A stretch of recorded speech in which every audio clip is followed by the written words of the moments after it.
Zimbabwe, fish farming looks like one of the easiest ways to make money. There's huge demand, local production is falling short, and the government is pushing aquaculture more seriously because of environmental and wildlife conservation. But on the ground, many farmers still lose a lot of money. And it's not because fish farming doesn't work, but it's because of reasons that I'm going to share in this video. And I'll also show you how you can make it work and how you can be profitable. This is African Roots. So the Zimbabwean population has grown significantly, but our water bodies have not expanded relative to our population growth. In fact, if you look at the relative rainfall index, rain has become somewhat unpredictable with more frequent droughts, temperature swings, which many experts say it's because of climate change. So this is why fish supply is now very difficult to sustain, because we are now having unpredictable rainfall, meaning that our rivers and our lakes are not having enough water. So we are ending up importing a lot of fish, which is obviously very expensive. So the market is there is real demand, but the question becomes how? How does it work? And why are people losing a lot of money? Now, there are a lot of opinions out there. Many will say they're making money doing fish farming, and others are saying this is not working. I've lost a lot of money doing fish farming. So what is the truth? The real answer is they're both correct, depending on how they did it. Now, the first reason why a lot of people are failing in this business is because of construction.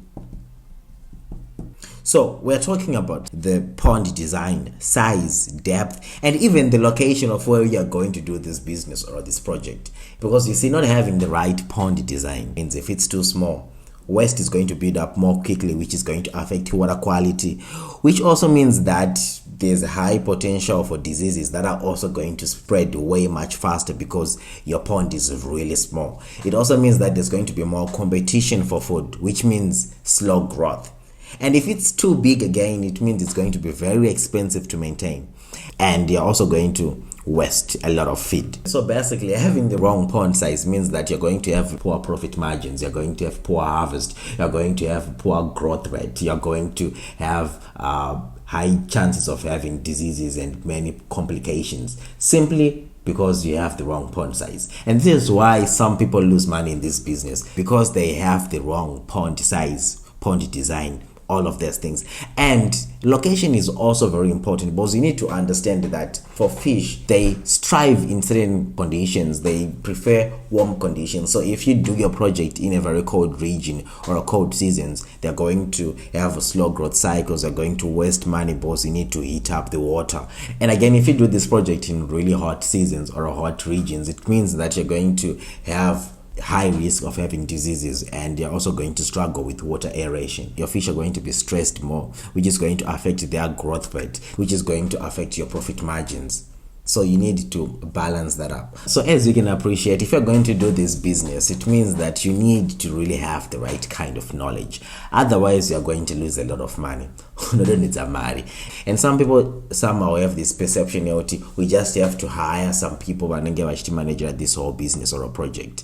Yeah, that can work, but you need to also remember that's a form of risk, because hiring competent people who know more about the business than you means that they are more likely going to exploit you, or they are more likely going to take over that business and run it however they see fit, because you don't know anything about that business. So you also have to really invest in having the right knowledge. And another reason why a lot of people lose money, it's because of management.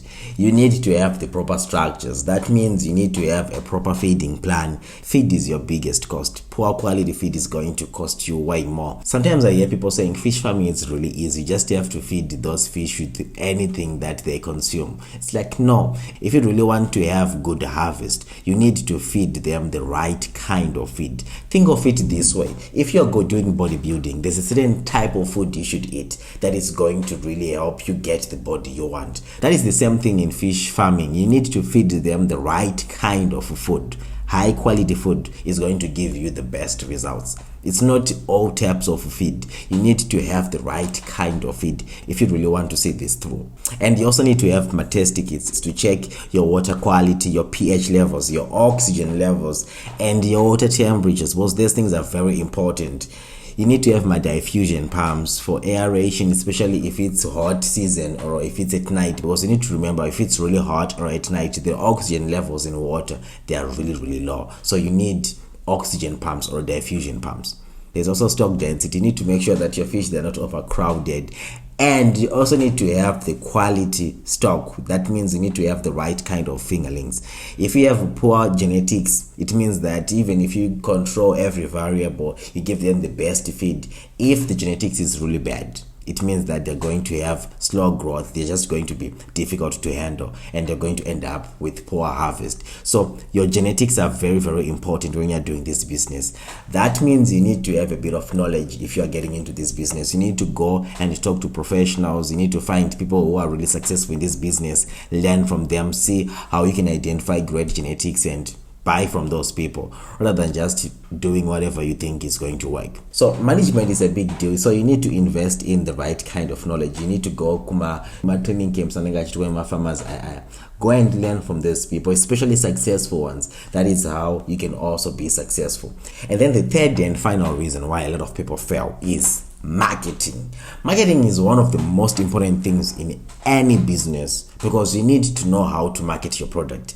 You can have the best product, but if you don't know how to market that product, you're basically in a very difficult space. You need to market your product. You need exposure. You need to push your product so that people, they know what you're offering, what you are selling. So marketing is one of those things that people don't prioritize. They think that if they have a great harvest, they are somehow going to find the market. That is not how it works. And some people, they tend to think that, well, if I do large numbers, then market is going to be easy to get.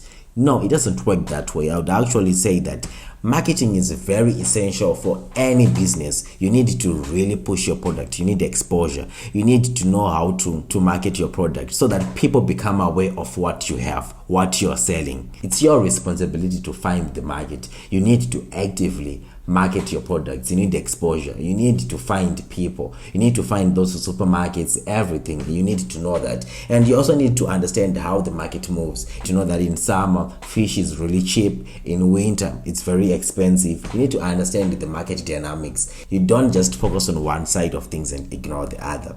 It's all important. Everything matters. So marketing is essential. And then finally, if you have enough capital, boss, we do have people who have enough money. There are some better farming techniques you can actually adopt, way more advanced techniques. You can do cage farming, but those ones means that you need to apply for permits, for licensing, all of those stuff. But if you have the money, it's actually one of the best systems you can actually have. They are really good, and they minimize your risk, and you are going to have high yield. And you can also do recirculating aquaculture systems, or you can also do APU, greenhouse based setups that are equipped with oxygen pumps, filtration units, monitoring sensors. So these systems, they're like really expensive, but they're also the most efficient, because they're going to make sure that you're going to have high production, you're going to have faster growth, better control over everything.